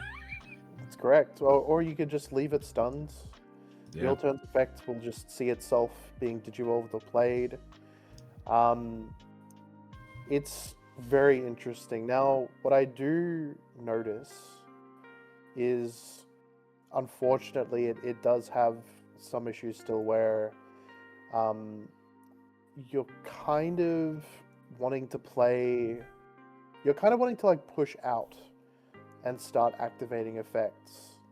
If you don't end up like kind of seeing combo lines, then or at least matching your like DNAs with the appropriate colors, depending on how you've built the deck, it might be a bit tricky. I definitely noticed that like there was plenty of positions where I wanted to push out so I could start activating Beetle Gamma, like cycling options, playing up Tamers, what have you. But it's just kind of tricky to know like when to go. But it's still like kind of the early phases too. I'm sure someone's gonna find a solution for that kind of thing and what have you. But the fact that Virus Busters is not once per turn is the biggest thing about it, and it's where the rest of the Pendulum decks lack, is that hyper memory efficiency. You can assemble a level 6 for 3 memory. Yeah. Isn't that nuts? Yeah. End of turn DNA into Omni. Boom. I also think when we were testing it too, I know you and I were playtesting back and forth games. We found that it's not really hard to get at least 10 sources underneath Omnimon to be able to trash to swing. So you're doing like two security gets trashed, security check in the attack, and then you're recovering 2. And then let's just say you don't want to get rid of their security. It's minus 26k, by the way. It's a lot of DP minus. It's explosive, it's powerful, it has really good control tools, and actually like how you mentioned when you're talking about Metal Empire and you think about what is actually the better top end for Metal Empire, which is Wargreymon and Metal Garurumon and how like strong they are as cards, and then it's like, well, why not just put it with a, well, let's take a page out of the Sylphimon book from TS, right? Why not just have a bottom and that's aggressive? They'll just do a bunch of checks that can just completely then ruffle stomp itself, and then ruffle stomp the opponent, and then eventually go into control pieces that just says, well, you can't win, have fun. Yeah, right? it's definitely, it's the most interesting DNA deck that has come through here. It's still in the early stages. I think there might be interesting tech choices that you can take with it that I haven't noticed. I've just gone for full archetype. Yeah. And honestly, I haven't really messed around with the rest of the Gamma line either, because frankly, I just didn't pull any of it. That's fine. But even then, I still do think that the Omni stuff is better. Siriusmon does have progress and Sec +1, and it is an option that you can use off of the Virus Buster hero. Yeah. For reduced cost, which is fairly interesting as well. And you can still do a full combo from there, but it's I think genuinely, I definitely think that it's actually in like mid-table hell area for now. Right. Okay. I do think that it's like, it is really solid though. I do think that it can be a top 32er potentially, if given the time to like kind of flesh it out more and see if like there's other much better tech options that it has access to. Very early stages, and plus it's a DNA deck. Like, there's a lot of different things that like players can do. We just have to figure it out, I think. Yeah, fair. So I'd say mid-table hell for now, for sure. It's definitely a deck that when you find the lines and you refine the lines, that's when you're going to really start getting like just the biggest bang for your buck. Genuinely. Yeah. I agree with your takes. I think they'll definitely be top 32 for sure though, because it's one of the stronger EX12 decks. It's like, I think one of the reasons we know how powerful Omni Turbo decks are. We've got like an Omni Ultra ladder. We have an Adventure Omni. We know from a theory point of view, Omni decks just do well. Maybe time will tell. We could start off with mid-table hell, but I think when we start, like as a hot take, I wouldn't be surprised if we got hot take top 32. Yeah, no doubt. Yeah. So maybe hot take. We'll put it as a hot take. Sure. Well, from that being said, another EX12 deck that came out is Saiyu Warriors with Nezha, Erlangmon, and Takuto, Tatiko, the other guy. As well as Satan Gokumon. Now, technically speaking, word on the vines is Satan likes to kind of do his own thing, so he might have his own little fun deck in a Turbo Monkey variant. So let's make that representation. So you've got Saiyu Warriors and Turbo Monkey. Where do you reckon these go? What are our thoughts on Turbo Monkey? We'll start with Turbo Monkey. Is Turbo Monkey a deck? It's kind of leaning more in towards like hyper trash, like big stack, like big like level 5 numbers, trashing them, getting them in the bin as much as possible, and then either assembling a Saiton Goku like every turn, or like digicrossing a Shakamon. Yeah. That's like kind of like the vibe. I don't think that it's stronger than pure Sanketsu Warriors. Saiton Goku itself is a pretty rad card, but doing a full build around, I think, is probably not quite there. Maybe Kunlun actually changes quite a lot when we get it in the future. But for now, I'd probably say it's like mid-table hell to like participation ribbon angle, honestly. There's no real high roll that you can do with it. It's not going to OTK you. It's just going to be kind of annoying. Yeah. Guys? I mean, look, man. Turbo Monkey. If we're talking about the Satan Goku, Yep. Get involved and cry. Yeah, I really don't care for it. Like, I think it is definitely the worst of the two monkeys. Yep. So maybe get stuck in mid-table hell. I can see that, because I think it's gonna. It has good uses, like the cards, because it still takes from Saiyu Warriors. It's gonna be. You know what it reminds me of? It gives me the same vein as when we talked about Teapot OTK and then mid-range Juno. And funny enough, we actually have them here. We've got Teapot OTK and then we've got mid-range Juno, right? And we see how even if you use the same kind of engine lower base side, you would naturally have strength. Obviously, what separates them is there's a bit more focus on the level 5s to be able to assembly, digicross, makes sense. And I do agree with you, Tundra. Likewise, with Juno mid-range, you had a bit more control pieces, less of that high risk, high reward, high roll style. So yeah. I can see like it still has some potential. Like especially compared to like pure Metal Empire, I'm assuming it would have a little bit better legs to stand just because the top end is actually relevant. Like it can do things. But Saiyu Warriors, Top 32. As a no doubt. I know no doubt top 32, but I feel like it's weaker than Virus Busters. Or am I like, is that a weird claim to think or vibe with? Because that's I think against your decks, certainly. Right.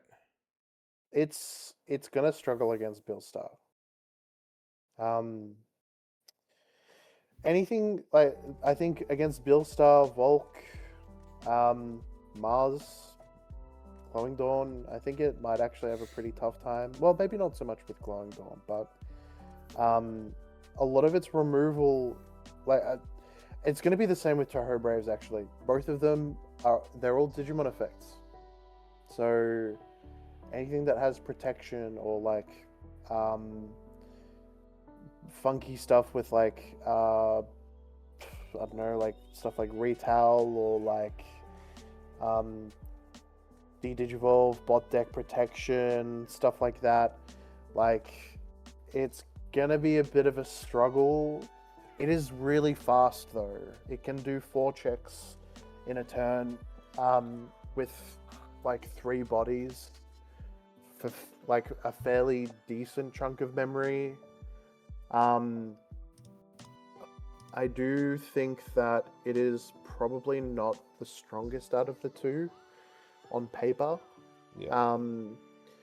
I think Sanketsu Warriors, I feel like, kind of needs to have an effect that Toho Braves does have, which is the form of an end of turn attack. I think it would actually make that's just not Neshamon. Yeah, so obviously, like engage is engage, right? But I'm talking like an assembly, kind of like a Susano level stuff. Well, it's like Toho Braves has execute on any Digimon that they want for the most part. Yeah. Right. Mm-hmm. And in Susanomon specifically, the difference between Sanketsu Warriors is that it can't attack with Susanomon straight off the bat. You just get the blanket DP effect. There's no way to swing with it. Yeah. So if you wanted to tech in a Susanomon, you're going to be playing it for like its ruin mode, right? So I think that innate weakness is a bit of a problem, but I think it's going to get solved later on. Unfortunately, it seems like it's going to be much further down the track than Toho Braves. Yeah. But with that being said, I think it's still really solid, and I think it's got speed. It has some fairly good toolboxy control. Yeah, that's kind of where it's sitting. Forest Busters definitely has like the highest ceiling for sure. Yep. But man, is it fun! Saiyu Warriors is just a really fun deck. Yeah, fair. Guys, anything to add?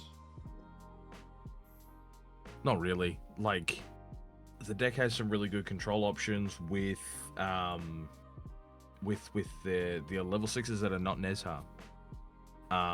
Being able to bot deck, free play DDG and throw down a negative 6k. I think that these tools, the non-Nezha tools, are absolutely spicy as fuck, right? But when it comes to using Nezha, I think it's definitely your Blitz Omni for game, your Blitz Monkey for game even. Yeah. But like, even having said that, like, they get access to Susan as a top end, which can just blanket wipe anything, like, even if they don't want a Nezha. Do you know what I'm saying? Yeah. So, I mean, it's Susanoo right now feels like it's such a warping level 7 because of how efficiently these new EX12 decks can use it, that it's definitely something that needs to be fairly actively respected. So I don't see it getting lower than that at the moment, because I definitely see that if someone just goes, oh, I didn't keep track of what was in your trash, it's like, oh wait, you can assemble with anything with Shambhala and trade. It's not just the Digimon. Yeah. Right? Like, the option cards, the Tamers, whatever's, as long as it's got Shambhala in it, if wherever it has it, that is a viable card to use. I definitely think that this is definitely one of those decks that's gonna just jump out of nowhere and just blindside people. And I think some of the interactions, especially as Tundra and I were playing around with Medusa versus some of this stuff, knowing when you're immune for progress and other things like that against these decks will make or break your efficiency into it. So there will be a lot of sequencing and rules knowledge that you will need to break through some of the trickier board states that they have, which can be breaking points for inexperienced players. So at the highest high, this is definitely top 32. Lowest low, this is mid-table hell. The deck is actually really, really, really good. And anything lower than that, I think it is you not putting in enough practice. Genuinely. I agree. I think it has the potential to definitely get into top 16.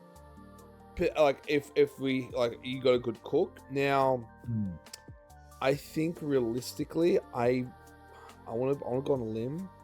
When Angoramon comes out, I feel like that would be the more dedicated level 7 for it than Susanoo would be. Oh yeah, because absolutely. No doubt. I think depends on what it does. No, exactly. Like, so that like, that's just the my gut feeling, because when you look at Susanoo and you try to put it in Saiyu Warriors, you get a really nice DP neg. Sick. Then what? Like, it sort of doesn't continue on. However, it is by far going to be warping the meta in the final deck we're going to talk about, which I think we all know. We've already alluded to it. We've already been hinting about it, mentioning it throughout this entire like, when we highlighted other cards. Toho Braves. Toho Brave. The Sun Musion has arrived, everybody. What a powerful deck. Already off the bat, I'm not surprised. It is strong. It is got multiple layers of types of removal. It's got bouncing to hand, suspending, stunning. It can source strip. It can delete. It can bot. It can take cards from the trash and tuck them underneath. Thanks, similar to what Medusa does. It has retaliation, blocker, multitudes of attacks, insect +1 on Amaterasu, and not to mention Susan can do a lot. And then when you survived one, and you're like, I've just barely managed to live after a minus 15k to the board. Lo and behold, a second Susan's coming on its way. The second Susan hits the tower, yeah. Another second Susan's hit the tower. Now, I want to preface this. I definitely think the Toho Braves is going to be the strongest deck out of EX12 in that set. Right, to come out of that set, for sure. The problem is, I don't know if it's enough to topple the top decks. I think it competes. I don't think it can top them. However, I will say this comfortably. It has a fantastic match. Fantastic.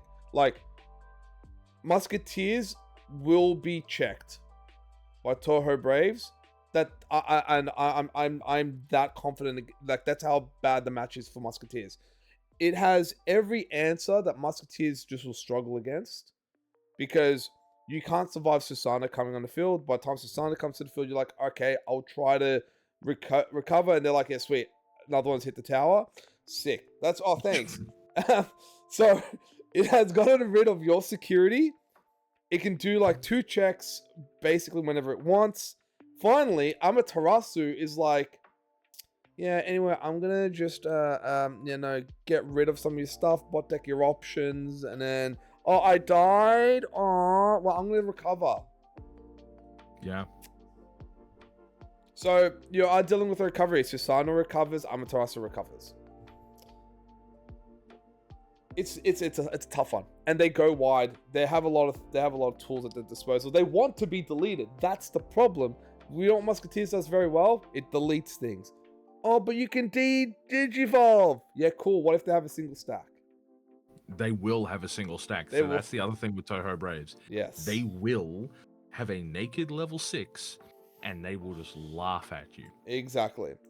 So I think it does very well against Musketeers. The interesting thing is, can it do well against Glowing Dawn, against Vulcanus, Teapot, Mars, Medusa? Because the beauty in with Glowing Dawn, and I just really want to highlight the Glowing Dawn element. Musketeers has a brilliant match into Glowing Dawn. Glowing Dawn had a brilliant match against everything else. So pretty much Glowing Dawn was stat checking everything else, and Musketeers was like, thanks for getting rid of my competition. I can take you out, no problem. The other thing as well is that Galactic was also, and still remains, a meta choice against Glowing Dawn, because Glowing Dawn is very prevalent, something we already talked about, right? It is making up for over 1/10 of the current recorded meta, according to some aggregates for this data. Galactic being straight up immune to everything and then being able to end attacks. Exactly. Is huge, as well as the redirect. If the DP is not respected, boom, it's game over, right? And now because you're changing the attack, which is again a separate game object, which can then hit Galactic, can end that attack, which is another game object, right? So Galactic, the more people who play Glowing Dawn are just going to justify these dinguses playing around with their fucking Xbox trying to de-digivolve everything, and I'm over it. Yeah. No, and look, you raise a good point, because now if, say, Galactic goes up in stocks, it doesn't matter how much Toho Braves recover. Doesn't matter how much security they get from Amaterasu. Doesn't matter how much Susano will recover, because one, they'll be immune to Susano's DP minus. It would be, Susano would only be like 15, I think at most goes to 17k if it has Saiyu in sources. Wanko, if it has Wanko, and then 19k. Okay, cool. Galactic can go higher than that. So it's like redirects, blocker, nice 8 security, I don't care, Ragnarok cannon. Yeah. So, and then if they do everything correctly, they can actually unsuspend if you try to do anything against them. Like, if you have a retail and you try to delete them, they trash sources to prevent them from leaving. They can unsuspend off of any one of their other inherits and then game blocker. Like, it's not an easy nut to break. So now that's where I raise a question to you both. It's very evident Toho Braves is going to be a contender. Do we think it's going to be able to compete with the top decks? If the answer is, yeah, we can be built different, then we'll shift it to built different. I think it will definitely be Silver Scrapes, because it would be a solid deck. I think it can come in top 16, but I don't think it's enough to be built different. However, its presence might, I think, start causing other decks to shift, which is what will be the final discussion where we talk about, do other decks now shift with the new changes that have come in and new decks coming in. But we'll focus back on Toho Braves. Tundra, do you have anything? So definitely think that Toho Braves. There is one card that Toho Braves probably never wants to see. It loses incredibly hard to Crimson Blaze. Yes, it does. Now, if that's the case, There's two cards they don't want to see: Imperialdramon Paladin mode. Oh, that's true. one other good one too. I think any form of yard interaction is very useful against the top decks here. Amaterasumon is certainly exceptional against a bunch of these decks up top. Also, Ryugamon, funnily enough, having Evade and Barrier, and then also a bunch of options in terms of decode, is going to help a lot against like the battling Digimon up top here. Even the Karakuru itself, like just giving everything retail and blocker, you can set up a fairly hefty wall, but it is slower than Saiyu Warriors to some degree. It depends on a couple of sort of techie options that you can run. A lot of people are starting to opt for Analog Youth and just go sort of turbo into getting as much things in trash as possible, go into Susano, do that stuff. But do I think it's enough to get into top 8? I think it's not quite there. Again, I think a Tamer is going to do this deck wonders. I think it's just a matter of time. And then by then, very well could be a top 8 contender. Maybe even Saiyu Warriors jumps up along with it. It just depends. So we'll have to see. I don't see it being in top 16 yet. Okay. I definitely see it being, again, much like the others, fed ink and mid-table. Now, this is primarily because not only do I see the potential of these decks, because it's fucking apparent the second that you start playing them. They've got sticky bodies, they've got all kinds of recursion, they've got a level 7 that they can play for 7 memory, which blows you up. They can add the egg. It has Kamala. Fucking Susan's got Rush with Execute. You're not safe. Even if you're at 0 security, they will kill you for fucking nothing. The height of it, their abilities, and they share this as a universal trait, all these decks. I do not see it yet getting anywhere outside of this mid table to fit and can bubble, primarily because we don't have enough people playing, we don't have enough data in this broader sense of the game's ecosphere. But I can tell you right now, for having played this game for over 3 years, this motherfucker right, like the Ryuga being able to dodge its own execute effect, to throw out decode, to just flood the board with bullshit and stun and stun and source strip and stun and stun and source strip and some other bullshit, and then tuck retuck digivolve back up. Like, Toho Braves is phenomenal, and I say that as somebody who loves cheating the game in legal ways by slamming at big dudes. I love Millennia, I love Machine. That's what I do, right? I played D-Reaper before that. If there's a way to play the game properly, I refuse it. Yeah. So I am naturally drawn to a deck like this. I can see its utmost potential. It is probably the most purple deck to not actually have that much line, but it is good. But I can't sing its praises too much because the VB Omni strat could just be better, cleaner, faster. The Monkey Boys could have a really good mid-game control into an aggro push, or even an aggro push into mid-game control, reset tempo, and then go for kill, and it's got a better flow overall for most pilots. That is also going to determine whether it's going to place in mid-table or fair dinkum. However, its upper limit I definitely see in fair dinkum, because we're talking like fair dinkum is your like the top half of, or even top third depending on the turnout, at least here in Australia, right? Because we average between 90 to like 120. So if we're looking at these numbers here on the left, right, this is like your top third sort of spot, like of the entire event. I can see that quite easily with them if you put the hours in. For top 16, for other events outside of the Oceania area where you're getting more than fucking 120 people rolling up to some of these events, it might be a bit tricky to get that this early on. But if you're good, you're good. So if you can get it there, I'd love to see it. But it's fair dinkum for me at most, because I need to see those results. I really do. Fair. I think for now this might shift, because I think we might be able to comfortably place this once we now then talk about do any other decks that are not the EX12 shift in response. So for example, I definitely think when it comes to assembly, because this is what EX12, what has the EX12 provided? The EX12 has now provided assembly. It is providing playing out via an effect, where you got the virus buster option being able to play via an effect. So then you DNA going into further DNA shenanigans. Toho Braves playing via an effect, having ways to delete things. A lot of these are also Digimon effects.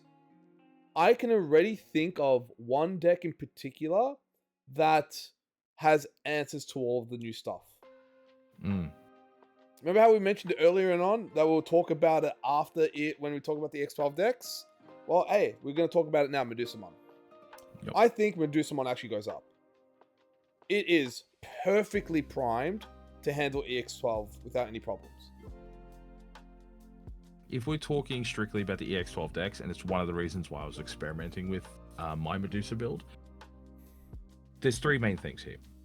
Genuinely, three things. Mono red, immediate access to Crimson Blaze. That shuts the fuck off out of most things. You already know Crimson Blaze. You already hate Crimson Blaze, or you love it if you are the Medusa player. It's simply one of the best cards in the game, full stop. Full fucking stop. After that, you have the Medusas that are used, which I believe is the BT24, I want to say, in EX11, ones that can return cards from trash to the bottom of the deck for tokens. Absolutely incredible cards, right? They can interrupt the opponent, they do incredible stuff, they give you protection, or they give you things to punch to shred more security. Absolutely adorable, 10 out of 10, we'll fucking love them. Third point, and probably the most relevant one, Styrakomon. It gets to shoot any security card that your opponent has, which does include face-up field spells. So, field cards, right? So, like, if you're going up against VB and they're like, oh, I'm like one turn away from the Omni, I've almost got my trash set up, I'm ready to do the thing, and you see that option in their security, that's going to give them a 3-drop War Grey, which is going to hit you with a DD Evolve 2, and then delete lowest, you just go, fuck that right off. Don't want to deal with it. You get to choose that. Then you get to blow up their other Digimon, and then you get to punch them in the head, right? Like, Styraco is really, really good, because then, as well, with the bears, what does Paradise Coliseum do? It plays a fucking bear with blocker. Yep. Get rid of it. Then you don't have to worry about it. And it's still working with your game plan to basically Oko from 2-sec with just a Styraco and a petrification token. Yep. That's incredible.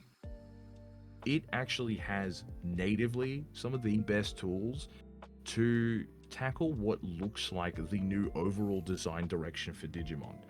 Putting face-up cards in security for a thing, and then having level 6s and or whatevers assemble, removing those assembly targets from the trash, and if you happen to punish them and they have a whole bunch of on-deletes or decodes or whatever the fucks, you can pre-punish them or even post-punish them for shitting out a bunch of dudes.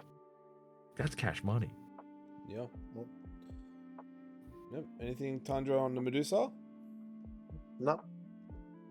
Easy. Well, I think, like, because my take is, I reckon with the introduction of EX12, they're gonna cause a shift. There will be a shift that's occurring, and I think Toho Brave is going to be leading that shift. And as such, like, and this is actually a take I'm thinking is going to occur. Depending on how popular Toho Braves is, and then the increase of Galacticmon, like these two decks, I think, funny enough, and I know, like, no one's gonna believe me, but I actually think Musketeers goes down. It is still it's a strong deck. I'm not denying its strength. I know Musketeers is strong. I came third with it at Regis. I know how good it is. But I can tell you, if I'm running into a meta where the is Toho Braves and Galacticmon are also popular, and they're coming up in the top 32, top 16 category, Musketeers has a hard match into these. Like, it's not an easy match whatsoever. I can deal with Medusa like 50-50. I can deal with Glowing Dawn, no problem. But if you pair me up against Galactic or Toho Braves, it's a slogfest. It's not in my favor.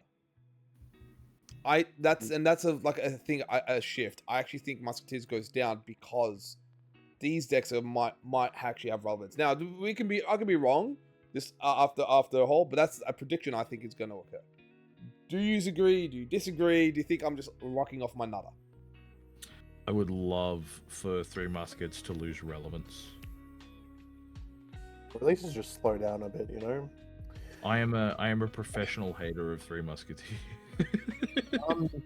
I would much rather... I'd rather Teapot go before Beelstar, but... and I'm like... I'm Medusa bias.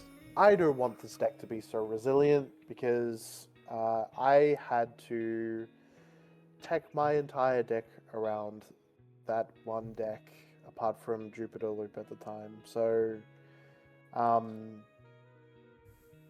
listen, they're resilient for a reason. Beelstar dropping down is, I think, less about the deck innately, but it has plenty of options available to them that I think they would be able to tech for both Toho Braves. Maybe not so much Galactic, but certainly against Toho Braves. It's still a TS deck. You have all of the TS options available to you. There's a few of them that are really, really good into Toho Braves. I think it's just going to be like techs and medicals from that point. And it just has everything, like the Three Musketeers has everything that a deck wants in this meta. So, obviously, you know, it's Jiro's take. He knows Beelstar better than everyone else does here. I see it still being inbuilt different and getting top cut every single time. And I think Toho Braves in its early stages is shiny cardboard, and Amaterasu being a bit of an awooga, you know, but that's about it. She's really. definitely the weakest of the Toho Braves. I'm going to be honest. It's very toolboxy with the testing I've done with it so far. Now, look, I want to be proven wrong. Don't get me wrong. I just have this really, really strong, because of the games I've played against Toho Braves with Musketeers and the plethora. So, for those who are not aware, one of the locals that both Guz and I attend to, and Tundra has also started attending to, there is a gentleman who's a Galacticmon, like, one trick at the locals. Plays a very mean Galacticmon. Like, to the point where if I verse anyone lesser than his skill, I know how to play the match. But the thing is, I can only win those matches because I verse a high caliber Galactic player, and I know how the Galactic works, and you can tell a brilliant pilot from a crappy pilot. It doesn't mean the deck's in any easy matchup. Like, I still had to like jump through hoops and circles, but at least can get away with it a little bit more than when I verse him. And now you're just telling me Galacticmon's just got more support? Yes, I am telling you. Yeah, so exactly. Suck, bitch. Yeah, it sucks to suck for me. So, don't get me wrong. I think Musketeers doesn't lose speed in its own capacity, but it does require going back into the lab because there has to be a new answer to the new stuff. Like, I've already started testing some new tech cards to try and address the new decks coming out. I need a bit more time, but like that. But therein lies the problem. I can't just keep the same list. Something has to change. And then that's already an indicator of the deck has some struggles. So we'll see how that pans out. 4 Winnow can just still be built different. But other than that, I don't think anything else changes because Mars just does Mars thing. It's probably faster than Toho Braves. Teapot's faster than Toho Braves. Vulcanus is always going to do Vulcanus shenanigans. I don't know if Glowing Dawn is going to then climb up again. We'll see. But I have made some shift around. I've shifted some cards down into Participation Ribbon. So we've put Data Squad, I've put Gammamon, and I've put Grace Nova. Because why play Grace Nova when you can play Susan? Why play Data Squad when you can play Glowing Dawn? Why play Gaia when you can play Rebootmon? You know what I mean? But I want you to, guys, go through the list. Do you guys or do you Tundra think anything else starts to shift? Like, for example, I'm thinking BloomLord maybe goes away from Fair Income and enters into mid-table hell. I think if we say that, Dane will try to find where we live. It's its own tier, Digidane tier list, level, own tier, top. Look, I like BloomLord as much as the next person, which is to say that I fucking don't. But I think it's really holding out for its own dedicated support to actually be good proper again. I think the Ceres stuff is kind of like an emergency patch. It's not enough for it yet. So I'm hoping that it can somehow soon just get its act together and wow us, really. Yeah. For BloomLord specifically. I only have one more thing to say. Yeah.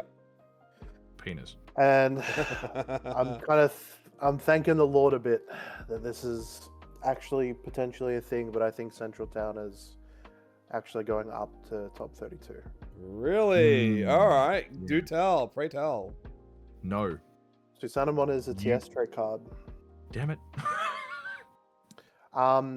Central Town can fit 6 colors in its stack, which is more than Toho Braves can do. No, what are you doing? And an end of attack with Dana Cannon. Yeah. No, what are you doing? That is all I'm going to say. No. What have you done? Not just that, but also Minerva against stuff like Toho Braves. You know, when it comes to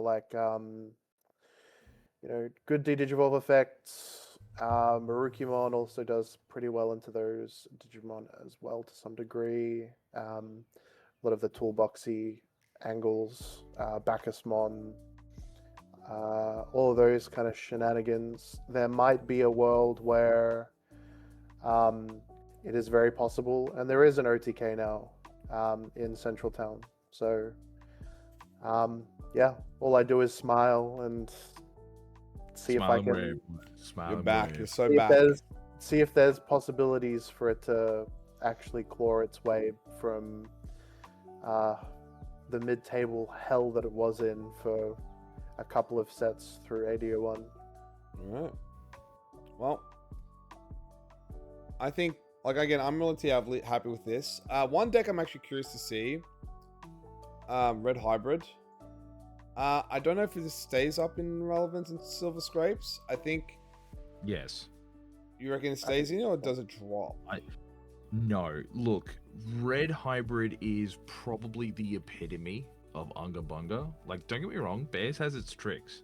But if we're talking about, like, the most Unga Bunga of all the Unga Bunga decks, the one who Unga Bunga'd first, Red Hybrid. The one that hung Unga Bunga's most often and most successfully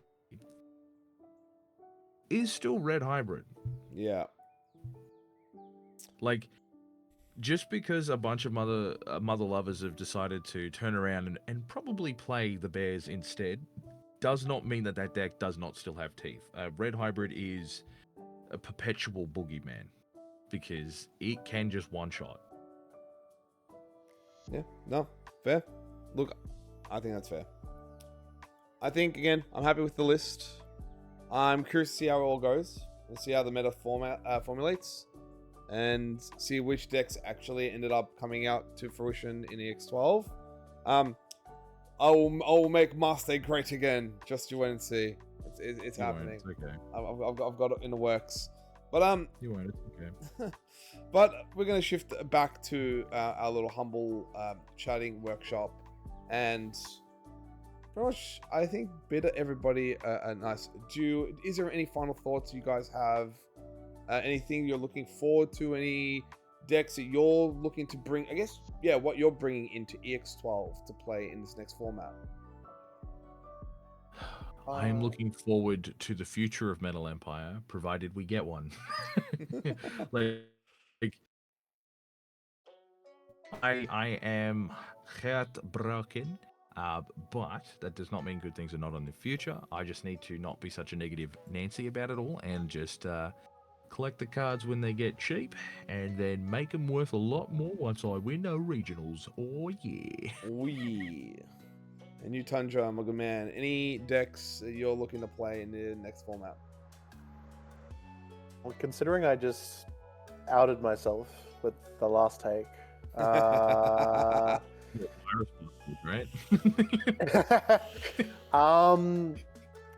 I am going to try and top 4, because if there's anyone that's gonna get that fucking uncut sheet, it's me. Yeah, right. All right, bet. Ooh. Challenge is accepted. The gauntlet has been thrown. Well, so now we know who the top 3 are at Sydney are. So we just need the top 4th now. And for myself, I'm probably going to continue playing Musketeers into EX12. I'll be working on the side if there's some way Puppets and Mastemon can be a little cheeky rogue style deck. I don't think so from like theory based that I'm going with. So Musketeers will probably be the one I'll take competitively. I have some ideas, but yeah, no, we're looking forward to see how the format goes. And no, I'm excited. Now, I'm going to bid everyone a wonderful evening, a wonderful day, a wonderful morning, wherever you're all located across this world. Guz, Happy time zone. Happy time zone. Guz, as you sign off, where can we find you? Where can we see you? What do you like to do? Yes. Plug yourself in. You can just go down below there where it says Geo the Tinkerer and Guz the Substitute. And while you're down there, make sure you give that like button a little tickly dickly do, and the subscription button a fucking hearty slam, so that way you don't miss more lengthy discussions here where we all vaguely argue with each other but sort of come to a gentleman's understanding that I am right. Sure, mate. I appreciate the plug. Thank you. But we all know that I'm the one in the end who's right all along, as I did claim about the Musketeers being built different, and I was right. Am I going to be right again? We'll see. We'll find out. I don't know if you guys all heard that, but the second I said I was right, the music cut out. Like, even the music track didn't believe me. It's just like that. All right, Tundra, plug yourself in. Let's go. What do you? You'll see me top cutting the next regionals. Brilliant. Cool. Brilliant. Oh, you know what'd be funny? If it's just a repeat of Nats all over again, where you both like completely bubble out into the like bottom 100. That'd be crazy. How dare you? No, how dare you put that in the universe, Geo? You're our mate. How dare you? That is That's fucking rude. It's alright, don't worry, I'll win through both. It's fine. You gonna win 3 uncut sheets with that, bro? Hell yeah. Hell You're yeah. gonna come first, second, and third? Yeah, don't worry about it. I'll split myself up. I'm Cerberus mode. We're getting 3 different heads. Well, you're already working with 2, so that's alright. That is true. That is true. Anyway, thank you all for watching, and I hope you had a wonderful enjoyment listening to us ramble on about decks and deck lists, because we're a bunch of goobers that way. I'm just gonna head off and enjoy the wonderful evening that I have left for me. So take care, everybody. Hope you have a great day. Bye. See ya. Didn't even get a bite.